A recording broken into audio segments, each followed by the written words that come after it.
আর্জেন্টিনাকে নিয়ে আবেগ উচ্ছ্বাস অনেক তো হলো। এইবার একটু বাস্তবতায় ফিরি।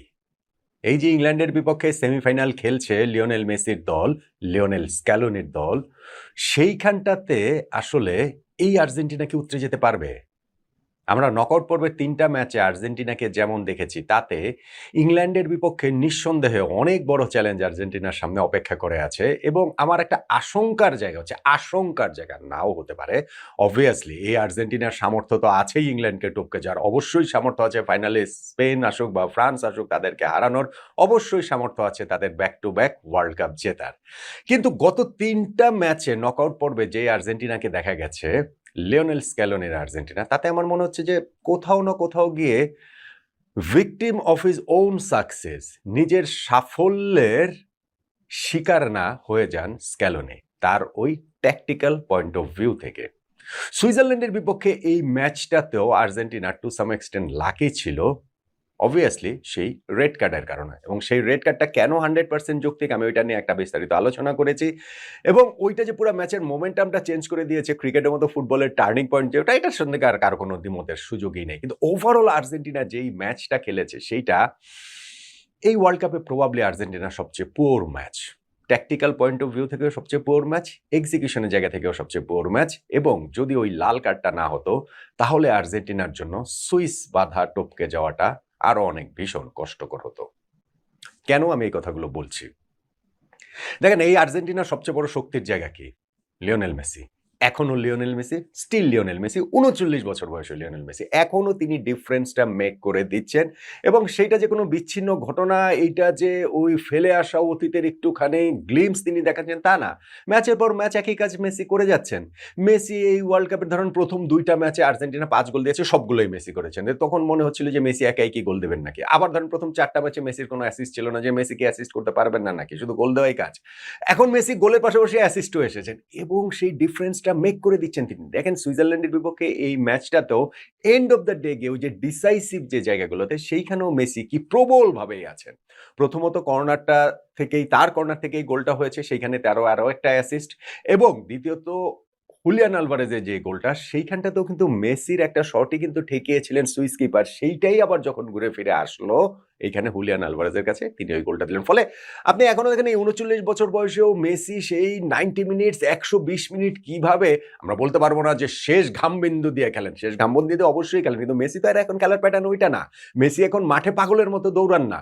তার ওই খেলার ধরনটা চেঞ্জ হয়ে গেছে, এনার্জিটা অনেক বেশি রিজার্ভ করে তিনি আসলে খেলেন এবং সেইটা তিনি নট নেসেসারি 90 মিনিট, সেটা 120 মিনিটসে গেলেও যে সেটা করতে মেসি সক্ষম, সেটা আমরা দেখেছি কাবো ভার্দের বিপক্ষে রাউন্ড অফ 32 ম্যাচে, সেটা আমরা দেখলাম সুইজারল্যান্ডের বিপক্ষে এই ম্যাচটাতেও। সেই সব জায়গাতেও ম্যাচ ডিসাইড করে দেওয়ার ক্ষেত্রে সেই মেসির রোলটা খুবই প্রমিনেন্ট। ফলে এই সুইজারল্যান্ডের বিপক্ষে ম্যাচটাতে ওয়ার্ল্ড কাপে প্রথমবারের মতো মেসি গোল পাননি এই ওয়ার্ল্ড কাপে। তা সত্ত্বেও আর্জেন্টিনার টালিসমান, আর্জেন্টিনার মূল প্লেয়ার এখনো সেই মেসি, লিওনেল মেসি। এইটা নিঃসন্দেহে স্ক্যালোনির জন্য একটা বিরাট বড় প্রাপ্তি এবং এইটা নিঃসন্দেহে ইংল্যান্ডের জন্য বিরাট বড় একটা হুমকি এবং এইটা নিঃসন্দেহে ইংল্যান্ডের বিপক্ষে আর্জেন্টিনাকে অনেক বেশি কনফিডেন্স দেবে। আর্জেন্টিনার আরো একটা বড় যে জায়গা, সেটা হচ্ছে হুলিয়ান আলভারেজ। দেখেন, হুলিয়ান আলভারেজ এই ম্যাচে যে গোলটা করেছেন সেইটাই আর্জেন্টিনাকে সেমিফাইনালে তুলে দিয়েছে। লাস্টে তো লাউতারো মার্টিনেজের ওই গোলটা ব্যবধান কেবলমাত্র বাড়িয়েছে, কিন্তু হুলিয়ান আলভারেজের গোল, যারা নট আউট ওমান দেখেন তারা এটা নিশ্চিতভাবেই জানেন যে আমি বেশ কয়েকটা, একটা না দুইটা না, আমি বেশ কয়েকটা ভিডিওতে বলেছি যে আর্জেন্টিনাকে যদি বিশ্ব চ্যাম্পিয়ন হতে হয় তাহলে হুলিয়ান আলভারেজকে হুলিয়ান আলভারেজের মতো খেলতে হবে, তার জায়গায় তার আসতে হবে। এইটা আর্জেন্টিনা মাস্ট, মাস্ট। এখানে কোনো এটা নন নেগোশিয়েবল, এর মাঝামাঝি কিছু নাই। সেইটা আর্জেন্টিনার খেলা, তাদের অ্যাটাকে প্যাটার্ন তৈরি করা, অ্যাটাকিং থার্ডে অনেক বেশি হচ্ছে ওইখানে ওই মোবিলিটি, তার লিওনেল মেসিকে কাভার করা, রান দিয়ে সবকিছু মিলে হুলিয়ান আলভারেজ এই টিমটাতে আসলে আমি বলবো যে মেসির পরই সবচেয়ে গুরুত্বপূর্ণ। অ্যাটাকিং এ তো অবশ্যই, এটা নিয়ে কোনো ডাউটের জায়গা নেই। ফলে আমি অনেকগুলো আলোচনাতে বলেছি যে আর্জেন্টিনাকে বিশ্ব চ্যাম্পিয়ন হতে হলে হুলিয়ান আলভারেজকে হুলিয়ান আলভারেজের মতো হতে হবে। এখন আমি বলব না যে তিনি তার 100% এসেছেন। এখনো বলব না যে তার সেই শার্পনেস এর পুরোপুরি জায়গায় তিনি চলে এসেছেন। কিন্তু ভাই, যে গোলটা করেছেন, ও বয়! মানে এইটা তো হচ্ছে গিয়ে মিউজিয়ামে রেখে দেওয়ার মতো গোল। যেই গোলটা হুলিয়ান আলভারেজ করেছেন এইরকম ম্যাচে, এরকম ম্যাগনিচিউডের একটা ম্যাচে, এইরকম মোমেন্টে, এক্সট্রা টাইমের সেকেন্ড হাফে গিয়ে এটা জিনিয়াস ছাড়া ভাই সম্ভব না। আর এইটা যে হুলিয়ান আলভারেজ এটা হয়ে গেছে বিষয়টা তা না। এইটাই হুলিয়ান আলভারেজ এবং এই হুলিয়ান আলভারেজকেই আর্জেন্টিনা চায়।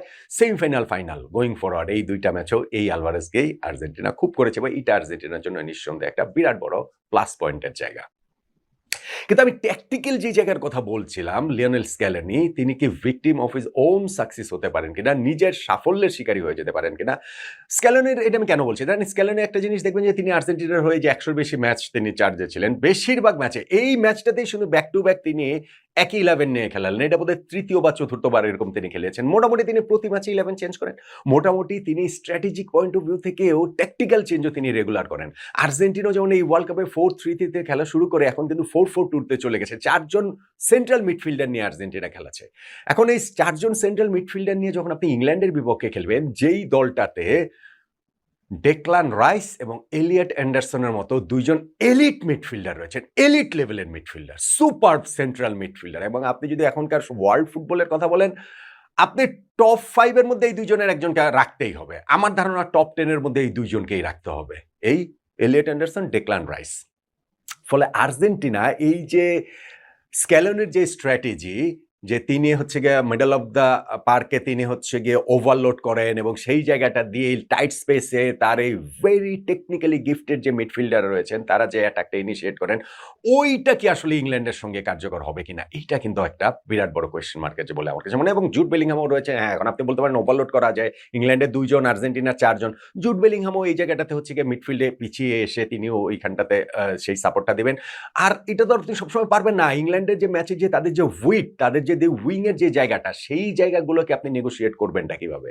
ফলে আমার মনে হয় যে আর্জেন্টিনা, আমি নট সিওর যে ইংল্যান্ডের বিপক্ষে ম্যাচেও ঠিক ৪ জনই মিডফিল্ডার নিয়ে এইভাবে খেলে স্ক্যালোনি আসলে এটা পার পেয়ে যাওয়াটা অত সহজ হবে বলে মনে হয় না। দেখেন আরেকটা আমি একটু খুব ক্লিয়ার একটা এভিডেন্ট আপনার দেখাই। গত ম্যাচটাতে সুইজারল্যান্ডের বিপক্ষে আপনি দেখবেন যে তাদের রাইট ব্যাক নাহুয়েল মলিনা অনেক বেশি তিনি কিন্তু অ্যাটাকে জয়েন করেছেন, অনেক বেশি উপরে উঠেছেন। এমনকি তার গোলকিপার এমিলিয়ানো মার্টিনেজ এখান থেকে ডিরেক্ট শট করছেন মলিনাকে, এই একেবারে সুইজারল্যান্ডের হাফের মাঝ বরাবর পর্যন্ত তিনি এখানটাতে চলে গিয়ে পাস রিসিভ করছেন। এই ঘটনা আমরা দেখেছি একবার, দুইবার না, বহুবার আমরা দেখেছি। ফলে ক্লিয়ারলি বোঝা গিয়েছে এটা একটা ট্যাকটিক্যাল ডিসিশন। ঠিক তার আগের ম্যাচটার কথা ভাবুন মিশরের বিপক্ষে। ওইখানে কিন্তু আর্জেন্টিনার এই রাইট ব্যাক তিনি অনেক পিছিয়ে ছিলেন। লেফট ব্যাক নিকোলাস তাগলিয়াফিকো তিনি বরং অনেক বেশি অ্যাটাকে জয়েন করেছেন। ফলে এই জায়গাটাতে এক ম্যাচ থেকে আরেক ম্যাচে স্ট্র্যাটেজিক চেঞ্জ, প্রতিপক্ষ বিবেচনায়, প্রতিপক্ষের শক্তি দুর্বলতা বিবেচনায়, সেটা তো স্ক্যালোনি দুর্দান্ত। স্ক্যালোনি সেটার মাস্টার। কিন্তু ইংল্যান্ডের বিপক্ষে ম্যাচে তিনি আসলে এই জায়গাটাতে কিভাবে খেলাবেন? কারণ ইংল্যান্ড অনেক বেশি উইডথ ইউজ করে। তাদের ওই ২ সাইড, ২ উইং, ইনফ্যাক্ট তাদের স্পেশালি লেফট সাইড থেকেও যদি হচ্ছে গিয়ে নেকো রেলে উপরে ওঠেন, তখন কিন্তু আর্জেন্টিনার জন্য সেইটা সামাল দেওয়াটা অনেক বেশি কঠিন হয়ে যাবে বলে আমার কাছে মনে হয়। সুইজারল্যান্ডের বিপক্ষে আরেকটা জিনিস আমার কাছে মনে হয়েছে যে আমি জানি না, অবভিয়াসলি এটা ট্যাকটিক্যাল রিজন, কিন্তু সেটা কি আসলে কতটা কার্যকর হয়েছে? আর্জেন্টিনা লং বল স্ট্র্যাটেজিতে খেলেছে। এখন আর্জেন্টিনার খেলার ধরন আমরা জানি কি? পাস দিবে, পাস দিবে, পাস দিবে, পাস দিবে। ধীরে সুস্থে করতে হঠাৎ ২-৩ টা কুইক পাসের মাধ্যমে তারা হচ্ছে গিয়ে প্রতিপক্ষের ডিফেন্স ওপেন করে দেওয়ার চেষ্টা করে। কিন্তু এই ম্যাচটাতে আমি স্ট্যাটও দেখছিলাম 7.4% না 7.8% বল আর্জেন্টিনা পাস দিয়েছে হচ্ছে গিয়ে লং বলের মাধ্যমে। সো এইটা কিন্তু আর্জেন্টিনা না। এই পার্সেন্টেজটা এই ওয়ার্ল্ড কাপে একেবারে হাইয়েস্ট। এখন আপনি সুইজারল্যান্ডের মতো দলের বিপক্ষে যখন আপনি এই লং বল স্ট্র্যাটেজিতে খেলবেন, এটা কিন্তু কোয়েশ্চেনেবল। এটা যে আসলে ঠিক কতটা কার্যকর হয়, কার্যকর তো হয় নাই। ম্যাচের মধ্যে তো আমরা দেখেছি। আপনি ভাই লাল কার্ড খাওয়ার পরে সুইজারল্যান্ডের অবস্থাটার কথা বাদ দেন। মানে ওইটা তো একটা অসম লড়াই হয়েছে। এবং আমিও ওই অসম লড়াইটাতে আমারও পয়েন্টও একটাই যে ওই লাল কার্ডেই ম্যাচ শেষ। আর্জেন্টিনা হয় ৯০ মিনিটে জিতবে বা ১২০ মিনিটে জিতবে বা টাই ব্রেকারে গিয়ে জিতবে। মানে ম্যাচটা তখন আর কোনোভাবেই ইনব্যালেন্সে ছিল না। কিন্তু এর বাইরে যে লং বল স্ট্র্যাটেজিতে আর্জেন্টিনা খেলেছে, সেইটা সুইজারল্যান্ডের বিপক্ষে খুব কার্যকর হয়েছে বলে মনে হয় না। এবং ইংল্যান্ডের বিপক্ষে আরো বেশি হবে না। ইংল্যান্ডের বিপক্ষে হবেই না। কারণ হচ্ছে গিয়ে এই লং বল স্ট্র্যাটেজির মাস্টার হচ্ছে মানে আতুরঘরেই ইংল্যান্ড। ইংল্যান্ড সারা জীবন ওইভাবেই খেলেছে। এখন না হয় ইংল্যান্ড চেঞ্জ হয়েছে, কিন্তু ওইটা তাদের একেবারে ডিএনএ এর মধ্যে রয়ে গেছে। ফলে এইটা খেলে আসলে ইংল্যান্ডের সঙ্গে যে পার পাওয়া যাবে আমার কাছে সেটা মনে হয় না। ফলে স্ক্যালোনির এই জায়গাটাতেও নিঃসন্দেহে চিন্তা করার সুযোগ অবশ্যই থাকছে।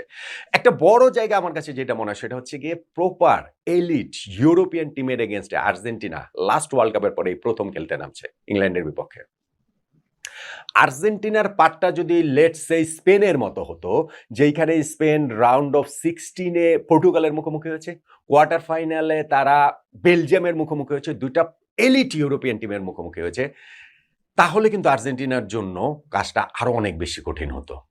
এখন দেখেন আর্জেন্টিনার তুলনামূলক সহজ হয়েছে, কারণ গত ওয়ার্ল্ড কাপের পর থেকে আর্জেন্টিনা একটা ইউরোপিয়ান টিমের এগেইনস্টও খেলে নাই, আনটিল এই বিশ্বকাপ শুরুর আগের প্র্যাকটিস ম্যাচটাতে আইসল্যান্ডের বিপক্ষে তারা খেলেছে, যে আইসল্যান্ড ওয়ার্ল্ড কাপে কোয়ালিফাই করতে পারেনি। ওয়ার্ল্ড কাপে এসে তারা 2টা ম্যাচ খেলেছে, অস্ট্রেলিয়ার বিপক্ষে গ্রুপ পর্বে এবং এই যে সুইজারল্যান্ডের বিপক্ষে তারা খেলো। এখন একদিক থেকে সুবিধা যে আর্জেন্টিনা ইউরোপিয়ান টিমের এগেইনস্টের রিদমটাও তারা আস্তে আস্তে তুলনামূলক সহজ থেকে কঠিন দলের দিকে যাচ্ছে, এটা আর্জেন্টিনাকে হেল্প করছে। কিন্তু ইংল্যান্ডের বিপক্ষে খেলা মানে একেবারে ডিফারেন্ট বল গেম, ফলে ওই জায়গাটাতে আর্জেন্টিনা আসলে স্ট্রাগল করতে পারে। আর্জেন্টিনার সেই স্ট্রাগল করার আশঙ্কার জায়গাটা আসলে রয়েছে। আরেকটা যে জায়গা সেটা হচ্ছে গিয়ে টায়ার্ডনেস। ভাই আর্জেন্টিনার এই দলটা মোটামুটি গত বিশ্বকাপেরই দল, এই দলটা খুব বেশি হচ্ছে গিয়ে ফ্রেশন আপ করা হয়েছে, বিষয়টাকে আমরা সেভাবে বলতে পারবো না। গত ওয়ার্ল্ড কাপের 17 জন রয়েছেন, 11 এর কথা বললেও মোটামুটি 9-10 জন তো গত ওয়ার্ল্ড কাপের সেই 11ই খেলছেন। অ্যাপার্ট ফ্রম ডি মারিয়া আসলে পুরো ওয়ার্ল্ড কাপের স্কোয়াডটাই, ওয়ার্ল্ড কাপ টিমটাই আর্জেন্টিনা খেলাচ্ছেন। সেই আর্জেন্টিনা গত 3টা নকআউট ম্যাচটা কিরকম মানে হচ্ছে গিয়ে শুধু ফিজিক্যালি নেওয়া না, মেন্টালিও তাদের কাছ থেকে নিয়েছে। আপনি দেখেন যে কাবো ভের্দের বিপক্ষে তারা 90 মিনিটসে জিততে পারেনি, এক্সট্রা টাইমে গিয়ে জিতেছে। মিশরের বিপক্ষে তারা 79 মিনিট পর্যন্ত 2-0 পিছিয়ে থেকে তারপরে গিয়ে তারা 90 মিনিটসের মধ্যেই মানে নির্ধারিত সময় তারা জিতেছে ওই 13 মিনিটের ম্যাচে। এবং এই সুইজারল্যান্ডের বিপক্ষে তারা 10 জনের সুইসদের শেষ 20-25 মিনিট পাওয়া সত্ত্বেও উইনিং গোল আদায় করতে পারেনি, তারা এক্সট্রা টাইমে গিয়ে জিততে হয়েছে। ফলে এই পরপর 3টা এরকম ফিক্সচার পেরিয়ে আসা, যেই 3টা ফিক্সচার আর্জেন্টিনার জন্য ভেরি ইজি হওয়ার কথা ছিল, ওয়াক ইন দ্য পার্ক হওয়ার কথা ছিল, সেই আর্জেন্টিনা যখন এইভাবে তাদের উতরাতে হয়েছে, ইংল্যান্ডের বিপক্ষে ম্যাচে তাদের ওই fatigue, mental fatigue, physical fatigue, tiredness, এইটা আসলে একটা গুরুত্বপূর্ণ জায়গা হয়ে যেতে পারে বলে আমার কাছে মনে হয়। ইংল্যান্ডেরও এটা হয়েছে, মানে ইংল্যান্ডও যে নকআউট পর্বের ম্যাচগুলো তারা খুব সহজে পার পেয়েছে বিষয়টা তো তা নয়। ইংল্যান্ডও এই জায়গাটাতে তারা কঙ্গোর বিপক্ষে পিছিয়ে থেকে তাদের জিততে হয়েছে, মেক্সিকোর বিপক্ষে ম্যাচটাও তারা আসলে খুবই খুবই কষ্ট করে জিতে হয়েছে, এবং সেই ম্যাচটাও হচ্ছে ফিজিক্যালি মেন্টালি অনেক কিছু নেওয়ার মতো। আর এই লাস্ট যে ম্যাচটা, কোয়ার্টার ফাইনাল ম্যাচটা, সেই ম্যাচটাতেও কিন্তু ইংল্যান্ডকে জিততে হয়েছে, সেইটাও এক্সট্রা টাইমে গিয়ে। ফলে ইংল্যান্ডের জন্য এই মানে ইংল্যান্ডও যে এই কাজটা যে তারাও যে আসলে খুব ভালো জায়গায় থাকবে তা না। কিন্তু আপনি যখন আর্জেন্টিনা স্কোয়াড ইংল্যান্ড স্কোয়াড তুলনা করবেন, আর্জেন্টিনা স্কোয়াডের অ্যাভারেজ এইজের সঙ্গে তুলনা করবেন, সেই জায়গাটা থেকে আমার মনে হয় যে আর্জেন্টিনার ওই ফ্যাটিকের জায়গাটা আরো একটু বেশি থাকবে। এইটার সঙ্গে আসলে স্ক্যালোনিকে ডিল করতে হবে। Having said all those things, এই আর্জেন্টিনা বিশ্বকাপ জিততে পারে, অবভিয়াসলি তারা এই বিশ্বকাপ জিততে পারে।